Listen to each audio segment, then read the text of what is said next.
저작권 및 초상권에 대한 공지.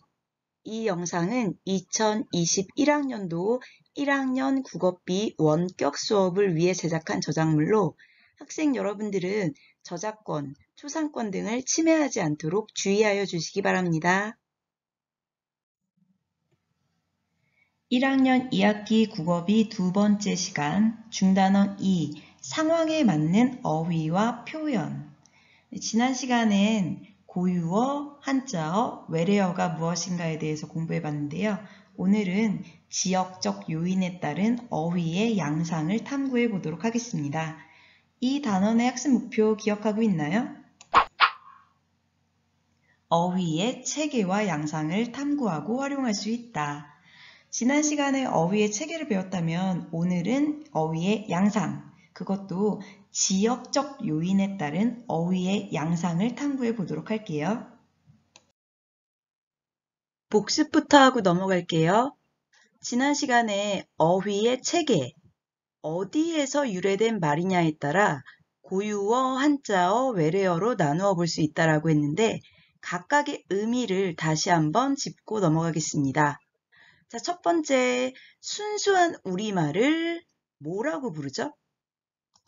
맞습니다. 고유어예요. 자, 다음 두 번째, 한자를 바탕으로 만들어진 말은 말 그대로 한자어. 세 번째, 다른 나라에서 들어와 이제는 완벽하게 우리말이 되어 국어사전에도 올라가져 있는 말. 네, 외국어가 아니고 외래어라고 한다고 했습니다. 교과서 186쪽에 고유어, 한자어, 외래어의 예를 찾아봤었는데요. 먹는 거 관련해서 생각하면 좀 더 쉽게 정리가 된다라고 했죠. 자, 고유어, 한자어, 외래어 예. 어떤 것들이 떠오르죠?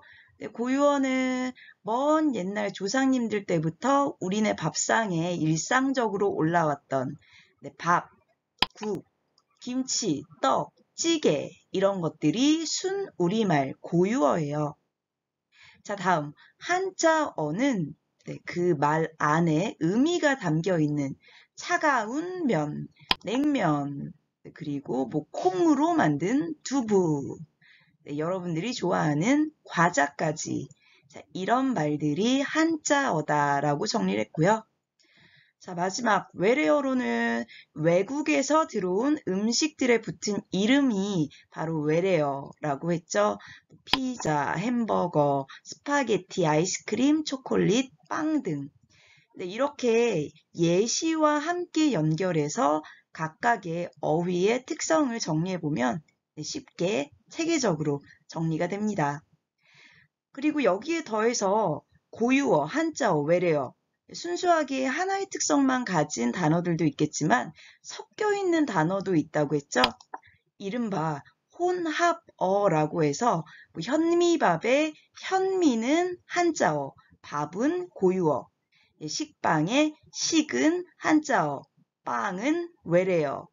자, 요렇게 섞여 있는 혼합어도 있다라는 거 기억을 해주세요. 네, 그리고 지난 시간 말미에 뜻도 말도 예쁜 순 우리말 단어들, 고유어 단어들을 여러분들께 소개하면서 이 말들을 우리가 일상생활 속에서 많이 써줘야지 언어가 생명력을 갖고 살아남을 수 있다. 우리가 쓰지 않으면은 결국엔 사라지게 된다. 우리말의 풍요로움이 없어진다. 라는 말을 했었거든요. 순 우리말 단어들을 가능하면 뭐 한자어 외래어도 좋긴 하지만 필요에 따라서는 써야 되겠지만 순 우리말 단어들도 기억을 하고 생활 속에서 써주기 바랍니다. 자, 그런 의미에서 12달, 우리가 살아가고 있는 1년 12달을 고유어로 불러보는 연습을 한번 해보도록 할게요. 1월, 2월, 3월 이거는 한자어거든요. 자, 그러면 고유어로 각각의 12달을 어떻게 이름 붙일 수 있을까요? 자, 1월부터 보도록 할게요. 예, 영어로는 January. 1월은 새해 아침에 힘있게 오르는 달이다라고 해서 순 우리말 고유어로 해오름달이라고 해요. 너무 예쁘지 않나요? 자, 다음 2월. 네, 2월은 잎샘추위와 꽃샘추위가 있는 겨울의 끝달이다라고 해서 시샘달, 샘을 부리는 달이다. 시샘달이라고 해요. 귀여운 표현이네요. 자, 다음 3월. 3월은 매와 들에, 매는 산을 의미하죠. 산과 들에 물이 오르는 달이다. 얼어있던 물이 녹아서 차오르는 달이다. 라고 해서 물 오름 달이라고 합니다. 의미 파악이 쉽죠?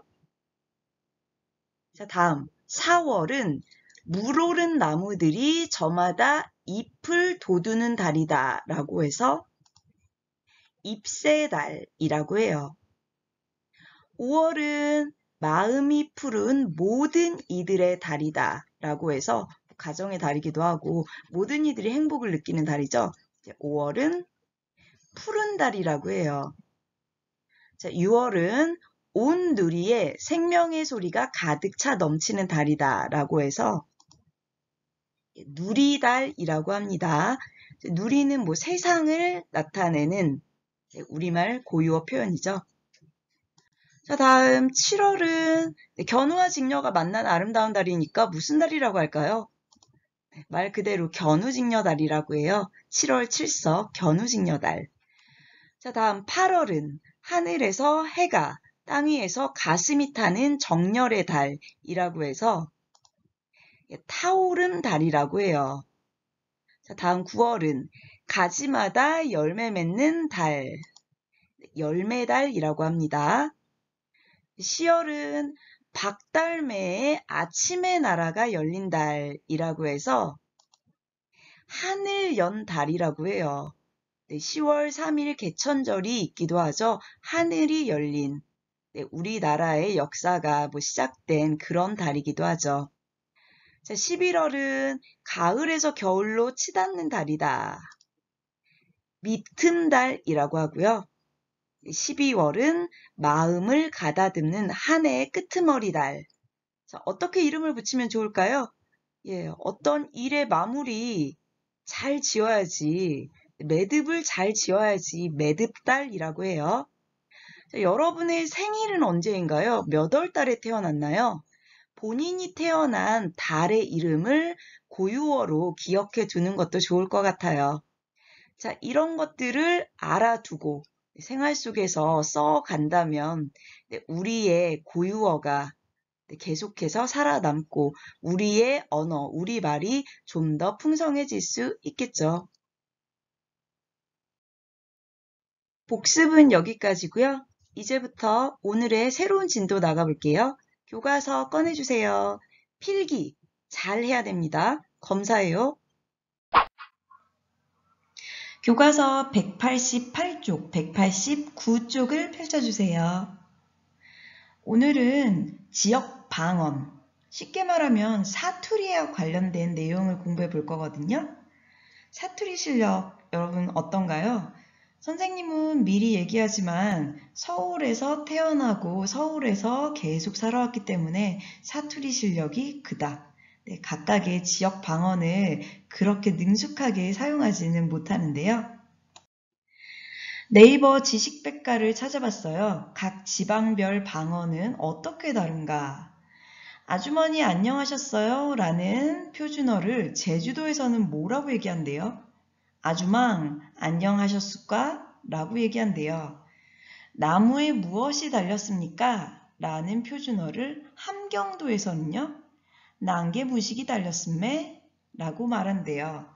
여러분들이 지금 자료로 제시된 내용을 보면 알겠지만 서울에서 가까우면 표준어와 비슷한 말을 쓰기 때문에 서울 사람들이 알아듣기가 쉬워요. 서울에서 멀어지면 멀어질수록 뭔가 외국어 같은데 무슨 말 하는지 모르겠는데 같은 좀 어려운 느낌이 들죠.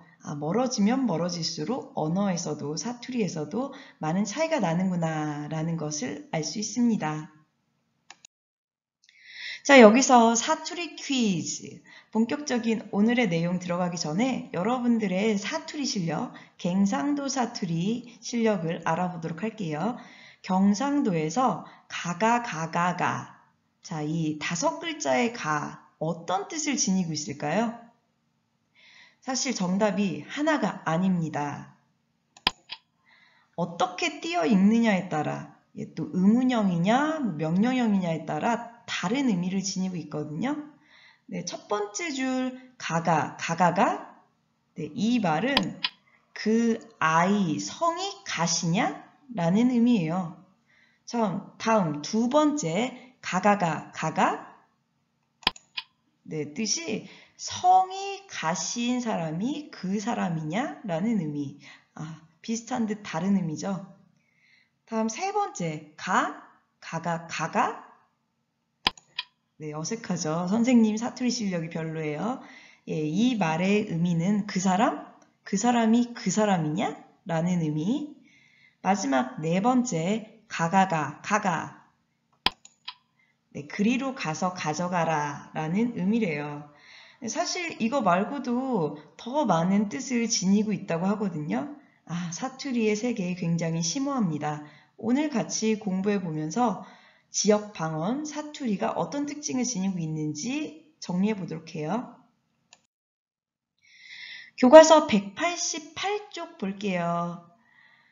여기 사진 하나가 실려 있네요. 여러분이 사는 지역에서는 이거 뭐라고 하죠? 밥을 지었을 때 밑에 눌러붙은 밥 뭐라고 부르나요?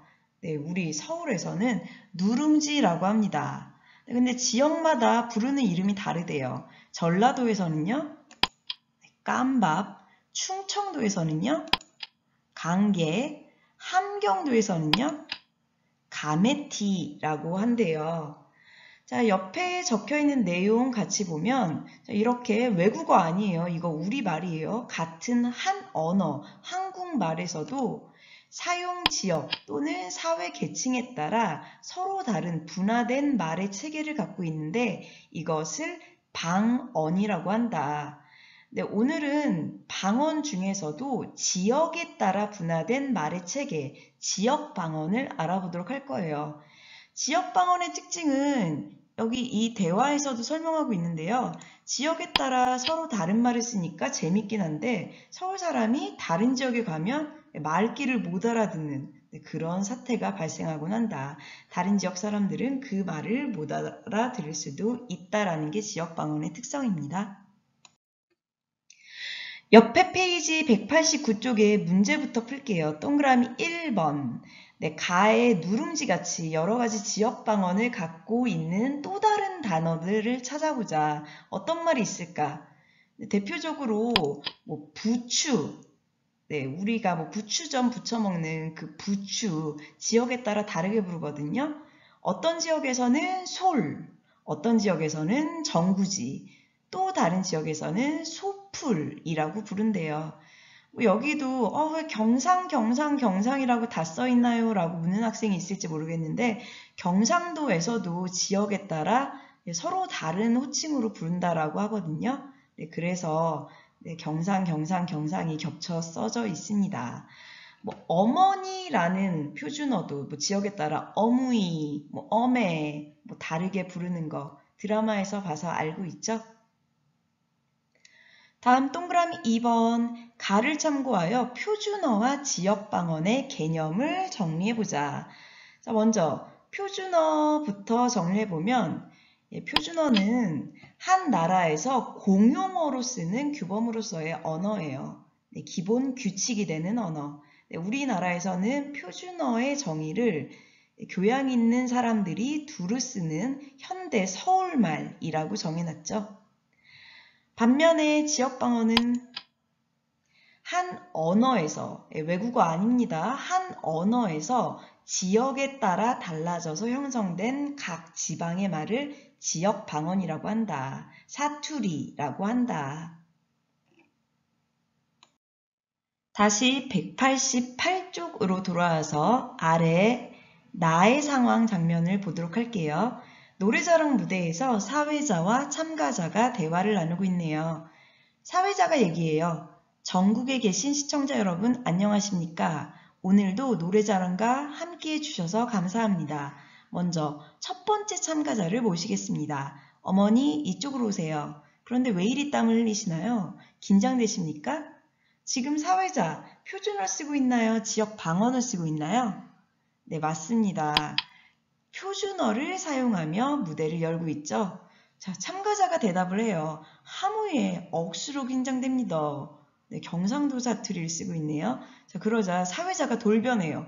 어머니, 여거다 동네 사람들이니 긴장 안 하셔도 됩니다. 마음 단디 먹고 잘하실 수 있겠지. 사회자가 지금 표준어 쓰고 있나요? 지역 방언 쓰고 있나요? 네, 참가자를 따라 지역 방언을 쓰고 있습니다.